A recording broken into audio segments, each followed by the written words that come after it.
Have you ever looked around the room and thought, why wasn't my name put forward? You've led the projects, delivered the results, done everything right. So why are you being overlooked? Welcome to the Your Next Move podcast, the show for high-performing professionals who want to be seen for their brilliance, speak with influence, and accelerate their path to leadership. I'm your host, Kimberly Brown, international career and leadership expert, keynote speaker, and best-selling author of Next Move, Best Move. If you're ready to turn up the volume and finally get seen, heard, and respected inside and outside of your organization, you're in the right place. Let's head into today's episode. Hello, and welcome back to episode 108 of the Your Next Move podcast. I'm your host, Kimberly Brown, and today we are going to be talking about a truth that stings a little bit, but honestly, every leader, especially the hidden leaders out there, need to hear it. Being good at your job is not enough. When I said this and when I was working on this episode, it immediately made me think of that scene in Scandal where Rowan and Olivia are on the tarmac. He's trying to get her to go away after that huge scandal that broke out with her and the president. And he yells and he's like, you have to be twice as good as them to get half of what they have. This is season 3, episode 1, if you are a Scandal fan or if you want to go and watch it for yourself. But this kind of leans into the concept that you can be exceptional. You can be the person everyone leans on. You can be the one solving the problems quietly in the background. But if people don't know the value you bring, they cannot act on it. They can't sponsor you. They can't advocate for you. They can't pull you into bigger rooms. And here's the part we really don't talk about enough. Visibility is not a reward. It is a strategy. When I talk about visibility with folks, I really see their face kind of scrunch up. They look away. They get a little uncomfortable. It's because visibility can easily be misconstrued as a way to stroke someone's ego. But it's so much more than that. It is ownership of your work, your contribution, your impact, and your goals. Most professionals love to treat visibility like someone else has to hand it to them. Like it is a sticker when we're back in like grade school, right? Especially when kids, they misbehave, they give them these little stickers, or moms do a chore chart and you get so many stars and you get a treat. We act like that in the workplace, that a manager, a leader, a mentor, a sponsor, someone has to give us the sticker. But visibility is something that you cultivate through intention long before you ever need it. So let's get into it a little bit deeper. I think one of the biggest myths in corporate life is the idea that doing excellent work automatically leads to opportunity. That sounds good. It sounds fair, but we know it's not how it works. Workplaces are built on 3 things: perception, reputation, and relationships. And people make decisions based upon what they hear, what they see, and also what they experience, not what you quietly produce behind the scenes.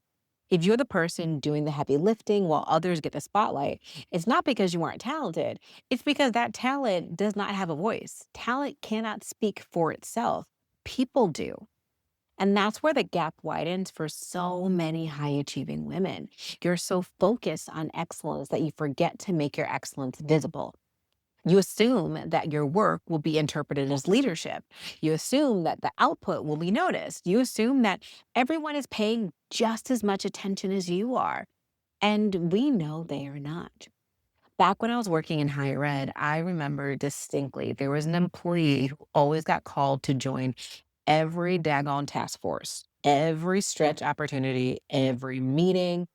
But when it came time for promotions and to renew their contract, I remember sitting down with them and talking about owning their narrative, because the math was not mathing on the salary. It was not mathing when we talked about title. We didn't understand why it was so difficult to make this move. But what we found, and when we sat down in this heart-to-heart conversation, they were becoming a jack of all trades and a master of, because they allowed their work to be dictated by the needs of anyone who needed help in the office. Now, before you get nervous, I wasn't asking this person to raise their hand and defiantly say, like, I shall not do this extra thing. I'm no longer interested in helping the team. That's not what this conversation I had with them was about. But my call to action was for them to speak about what they wanted to do based upon their career goals and to take ownership, significant ownership of their contributions because they were essentially the best kept secret. People knew to reach out to this individual when they needed help, whether it's early in the morning, late at night, instead of their lunch break, they knew to call them and they would jump in and they were just being pulled in every which direction. But it was a best kept secret. Whoever was running the actual project got all of the glory, all of the credit. And this person was just standing there smiling next to them, like, thanks for the opportunity of letting me help you, instead of really owning it. Even in their performance appraisal with their manager, they were not speaking up about all of the great work and their contributions. Now, I want to be clear, being good at your job does matter. It matters a lot. It gets you trust, it gets you reliability, it gets you credibility, and it proves you can handle responsibility. All the ilities, right? But here's the kicker. Being good at your job keeps you in your job. It keeps you in the same role with the same expectations, doing the same tasks that you've already proven you can do. This level of excellence becomes a comfort zone, doing what you've always done, a place where people keep you because you are valuable right where you are. Just like the employee I mentioned in higher ed, everyone wanted them right there in that pocket because that's where they can help everyone else. But it was not serving them. If you want to advance, you need to shift from being indispensable in the doing to being undeniable in the leading. And that requires something a little bit different, something just a little bit louder. So, what actually makes someone visible? I know that maybe what you're thinking right now, you're like, Kimberly, I get it. I can't just do the work behind the scenes. I can't just pass it off to my manager and let them take all the credit and I get none of the glory. When we're talking about visibility, first we need to be clear. It is not bragging. It's not perfection. It's not trying to outshine everyone around you or overtalk everyone in the room. It's really about being authentic and leading with clarity. Clarity about what you bring to the table, clarity about the impact that you create, clarity about how you want to be positioned, clarity about the rooms you want to be in and why. And clarity, I love this one. It's one of my favorite ones about where you want to go in your career. Most people's visibility problem is actually a communication problem. You're doing the work, but not naming the behaviors that make it valuable. You're adding impact, but you're not adding the story or telling the story behind it. You're leading projects, but you never articulate the results. If you're not connecting the dots for people, they will not connect them for you. An easy way to think about this is in an interview environment. Many times when you're in an interview, you're being asked behavioral questions, and the interviewer will not ask many follow up questions if they don't get the information from your answers.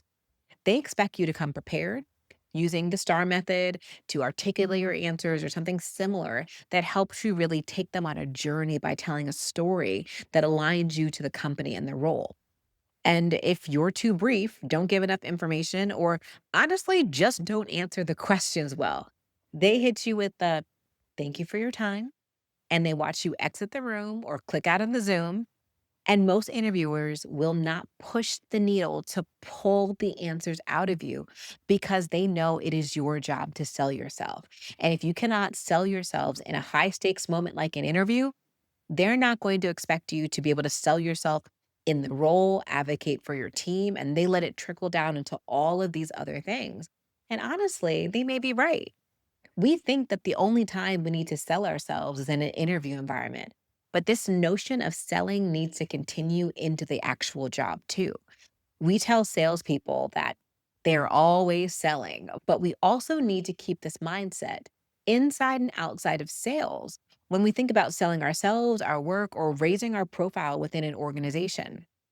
So, the shift I want you to start making today is simple because we are not going to push you to do a full rebrand. I don't need you to have a 10-step visibility plan. You don't need to suddenly be the loudest person in the room.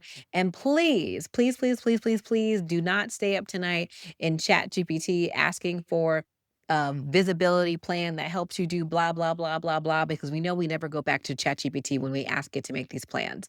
I am definitely guilty of being that person in the middle of the night, building out a master plan to do something, and then I forget it and I leave it in chat. I want you to make one shift. I want you to start naming your value. Name what you built, what you improved, the problem you solved, the stakeholders you helped.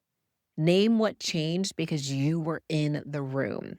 And these are a few prompts that I give my clients to use. Because of my work on X, we were able to do Y.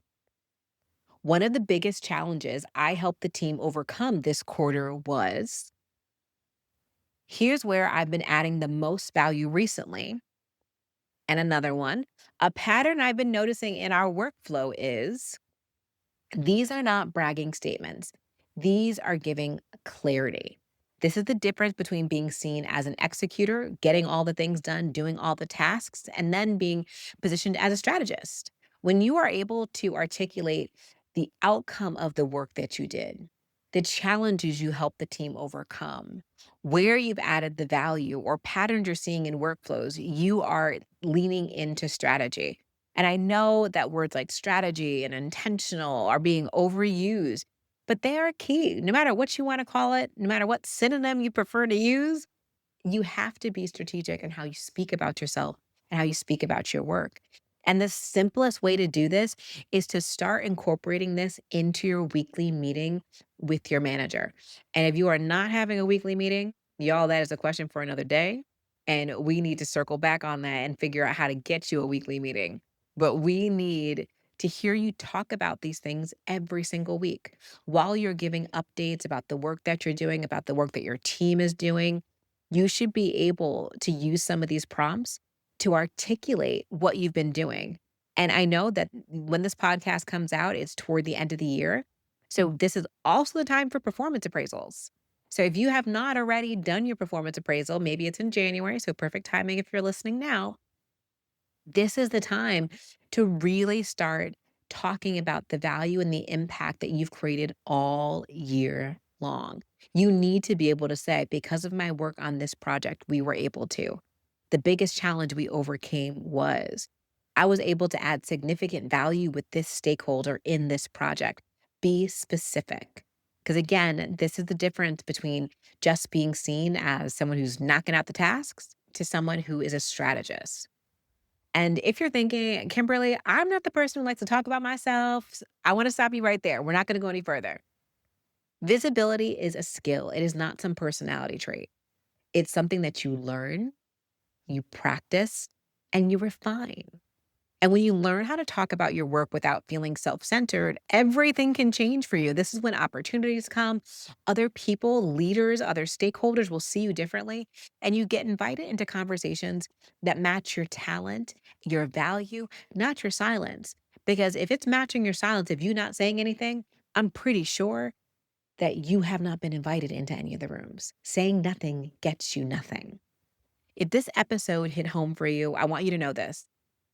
Visibility is not a luxury. It is leverage. And being good at your job is just the starting point. It is the tip of the iceberg, y'all. Inside my new program, The Visibility Shift, we are going to go deep into this. We talk about exactly how to articulate your value, position your expertise, and build the kind of visibility that leads to real influence, not extra work, through the art of public speaking. If you're ready to stop being the best kept secret in your organization and finally get clear on how to position your brilliance that we know you already have, I want you to join the waitlist for the program that is coming out in January. You can go to kimberlybonline.com/TVS-waitlist. Thanks for tuning in to this episode of the Your Next Move podcast. If this episode has helped you get clearer on how to get seen as a leader, speak with influence, and step into rooms where you belong, please share it with a colleague or friend who needs to hear it too. And if you're ready to develop a speaker brand that opens doors and attracts the right opportunities, head to kimberlybonline.com/TVS-waitlist to explore how we can work together. Until next time.